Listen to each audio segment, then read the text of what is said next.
ஹரே கிருஷ்ணா. ஓம் நமோ பகவத்தே வாசுதேவாய. நாராயணம் நமஸ்கிருத்யம் நரம் சைவ நரோத்தமம் தேவீம் சரஸ்வதீம் வியாசம் ததோ ஜெயம் உதீரயேத். நஷ்டப்ராயேஷு அபத்ரேஷு நித்யம் பாகவத சேவையா பகவதி உத்தமஸ்லோகே பக்திர்பவதி நைஷ்டகி. முகம் கரோதி வாச்சாலம் பங்கும் லங்காய தே கிரிம். யத்கிருபா தமகம் வந்தே ஸ்ரீகுரும் தேனதாரிணம் பரமானந்த மாதவம் ஸ்ரீ சைத்தன்ய ஈஸ்வரம். ஹரே கிருஷ்ணா. ஸ்ரீமத் பாகவதம் ஸ்கந்தம் 8 அத்தியாயம் 8 பார்க்கடலை கடைதல் என்னும் தலைப்பில் பதங்கள் 41 முதல் 46 வரை. ஏதஸ்மின் அந்தரே விஷ்ணு சர்வ உபாயோ வித் ஈஸ்வர யோஷித் ரூபம் அனிர்தேஷ்யம் ததார பரம அத்புதம்.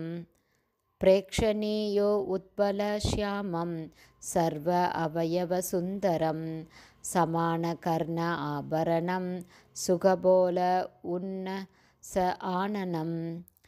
நவயவ்வன நிர்வృத்த ஸ்தனபார கிருச்சோதரம் முகாமோதா அனுரக்தாலி ஜங்காரோ உத்விக்னலோச்சனம். பிப்ரத் சுகேஷபாரேண மாலாம் உத்ஃபுல்ல மல்லிகாம் கிரீவகண்ட ஆபரணம் சுபுஜாங்கத பூஷிதம். விரஜாம்பர சம்வீத நிதம்ப த்வீப சோபயா காஞ்சியா பிரபல ஸ்வத்வல்கு சலச்சரண நூபுரம். சவ்ரீடஸ்மித விக்ஷிப்தக ப்ரோ விலாச அவலோகனை தைத்தியயூதபசேதஹு காமம் உத்தீபயன்முகு. ஹரே கிருஷ்ணா. இதோட வேர்ட் பை வேர்ட் மீனிங் போன ஆடியோவில் பார்த்துருக்கோம். டிரான்ஸ்லேஷன் இப்போ பார்க்கலாம்.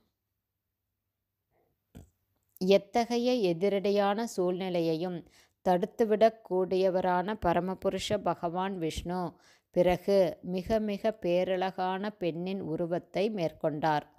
பெண்ணாக தோன்றிய இந்த அவதாரம் மோகினி மூர்த்தி ஆவாள். இவள் மனதுக்கு இன்பம் தருபவளாக இருந்தாள். அவளுடைய நிறம் புதிதாக மலர்ந்ததொரு அழகிய கருமை நிற தாமரையின் நிறத்தை ஒத்திருந்தது. அவளது உடலின் ஒவ்வொரு பாகமும் மிகவும் அழகாக அமைந்திருந்தது. அவ்வாறே அவளுடைய செவிகளும் அழகிய தோடுகளால் அலங்கரிக்கப்பட்டிருந்தது. அவளுடைய கன்னங்கள் மிகவும் அழகாக இருந்தது. அவளது மூக்கும் கவர்ச்சியாக இருந்தது. அவளுடைய முகம் இளமை வேகம் கொண்ட ஒளி நிறைந்ததாக இருந்தது. அவளுடைய திருமார்பு இடையை மிகவும் மெல்லியதாக தோன்றச் செய்தது. அவளுடைய முகம் மற்றும் உடல் ஆகியவற்றின் நறுமணத்தினால் கவரப்பட்ட தேனீக்கள் அவளை சுற்றி சுற்றி ரீங்காரமிட்டன. இதனால் அவளுடைய கண்கள் அமைதியற்று இங்குமங்கும் அலைந்தது. மிகவும் அழகாக இருந்த அவளுடைய நீண்ட கூந்தல் மல்லிகை பூச்சரங்களால் நேர்த்தியாக அலங்கரிக்கப்பட்டிருந்தது. மேலும் கவர்ச்சியாக அமைக்கப்பட்டிருந்த அவளுடைய கழுத்து ஒரு மிகச்சிறந்த அட்டிகையாலும் மற்ற மிக உயர்ந்த ஆபரணங்களாலும் அலங்கரிக்கப்பட்டிருந்தது. அவளுடைய திருக்கரங்கள் வளையல்களால் அலங்கரிக்கப்பட்டிருந்தன. அவளுடைய உடல் சுத்தமான ஒரு புடவையால் மறைக்கப்பட்டிருந்தது. அவளுடைய கால்கள் கொலுசுகளால் அலங்கரிக்கப்பட்டிருந்தன.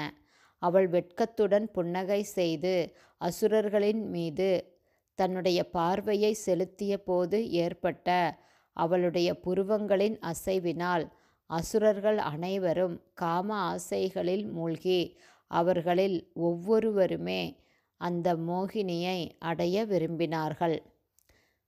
பர்போட். அசுரர்களின் காம ஆசைகளை எழுப்புவதற்காக ஒரு பேரழகான பெண்ணின் உருவத்தை பரமபுருஷ பகவான் கிருஷ்ணர் மேற்கொண்டார். இதனால் அவருடைய முக அழகை பற்றிய ஒரு வர்ணனை இங்கு கொடுக்கப்பட்டுள்ளது. ஹரே கிருஷ்ணா. ஸ்ரீமத் பாகவதம் ஸ்கந்தம் 8 அத்தியாயம் 8 பார்க்கடலை கடைதல் என்னும் தலைப்பில் பதங்கள் 41 முதல் 46 வரையிலான ஸ்ரீல பக்திவேதாந்த சுவாமி பிரபுபாதாவின் விளக்க உரை இத்துடன் நிறைவடைந்தது. மேலும் ஸ்ரீமத் பாகவதம் 8ஆம் ஸ்கந்தத்தின் பார்க்கடலை கடைதல் என்னும் தலைப்பை கொண்ட 8ஆம் அத்தியாயத்திற்கான பக்திவேதாந்த சுவாமி பிரபுபாதாவின் பொருளுரைகள் இவ்வாறு நிறைவடைந்தது. ஹரே கிருஷ்ணா. ஸ்ரீல குருதேவுக்கு ஜெய். ஸ்ரீல பிரபுபாதுக்கு ஜெய். ஹரி போல்.